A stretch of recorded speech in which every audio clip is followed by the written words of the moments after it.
Hello বন্ধুরা, সবাই কেমন আছো? আশা করি সবাই ভালো আছে, আমিও ভালো আছি। আজ মুগ ডাল দিয়ে আর বেগুন দিয়ে একটা রেসিপি করবো। সম্পূর্ণ রেসিপিটি দেখার অনুরোধ রইল। বেগুনটাকে আমি সুন্দর করে কেটে নিয়েছি বন্ধুরা, দেখো 4 টুকরো করে। আমার গরম হয়ে গেছে, এবার মুগ ডালটাকে ভেজে নেব খালি খোলায়, তেল ছাড়া। মুগ ডালটা আমার ভাজা হয়ে গেছে, নামিয়ে নেব।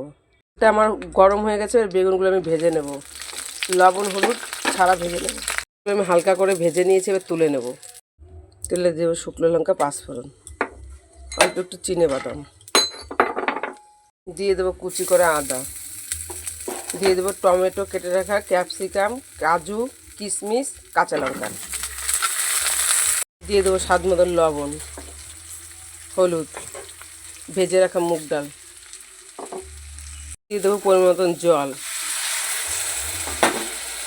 ভেজে রাখা বেগুনটা দিয়ে দেবো, 1 চামচের হাফ একটু চিনি দিয়ে দেবো, দিয়ে দেবো কেটে রাখা ধনেপাতা,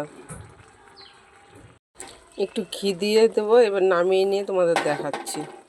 ডাল দিয়ে আর বেগুন দিয়ে রেসিপিটা আমার হয়ে গেছে বন্ধুরা, দেখো কতটা সুন্দর হয়েছে দেখতে।